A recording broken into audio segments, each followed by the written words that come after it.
Hi everybody, welcome back. It is December and this is a recap of my newsletter.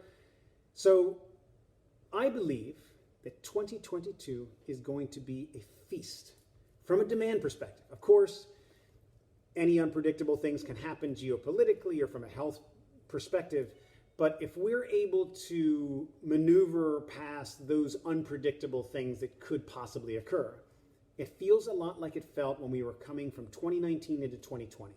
At that time, we had just come from 4 years of a deflating market momentum, which was about to turn. The market was stacked up for a heck of a run. Right now, the sentiment feels the same. Yes, we're coming off right now of a tremendous deal volume, record deal volume, which we're not likely to see again, but the table is being set for a long run over several years. What's playing into that sentiment? One is the promise of a new mayor, pro-business, focused on public safety. Nearly 70% of New Yorkers have some level of vaccination. We are a vigilant bunch. We know that to make this thing work, we have to take care of one another. Now, these factors alone set the table for the feast of 2022.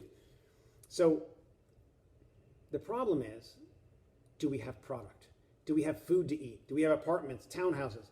Inventory has been shrinking at a tremendous pace because of the deal volume. But also, at this time of year, a lot of sellers like to take their properties off the market, but they will be coming back. Also, there are sellers who have been waiting to sell. So their properties are also going to be coming on the market. So I think our inventory is going to be okay.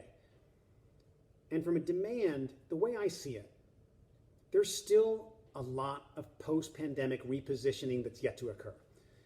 There are people that want to come back still. There are new people that want to come, young ones, people who are in the tech industry. That industry is booming. There are people who want to upgrade into larger apartments. What better time is there to do that than right now? Some just want to cash out.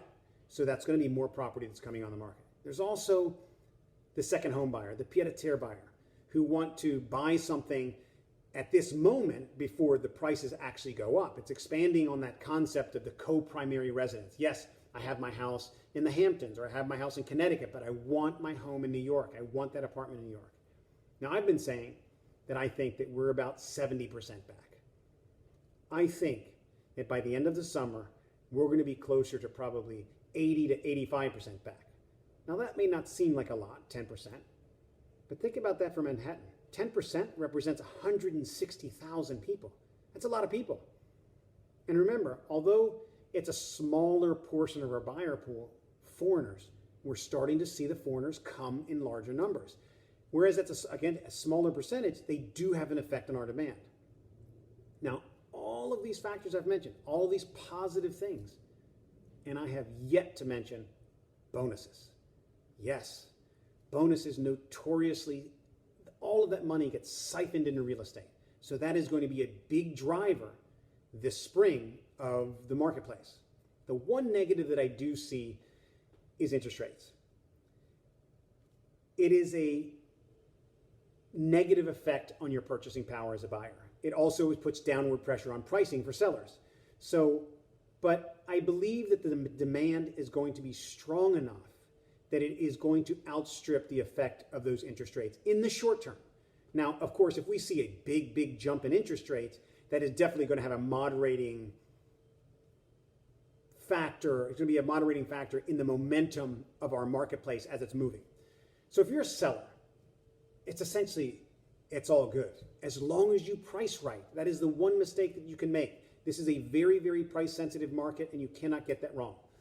And if you're a buyer, you're probably best getting in sooner rather than later because those interest rates are really going to have an effect on your purchasing power, which if you go to my newsletter at www.robertocabrera.com, I do an analysis of what a 1% difference in interest rates actually has on your purchasing power.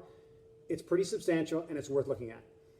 In the meantime, remember that every Thursday at 4 p.m., I do a podcast with my dear colleague John Engel in Connecticut. We talk about everything in the New York region.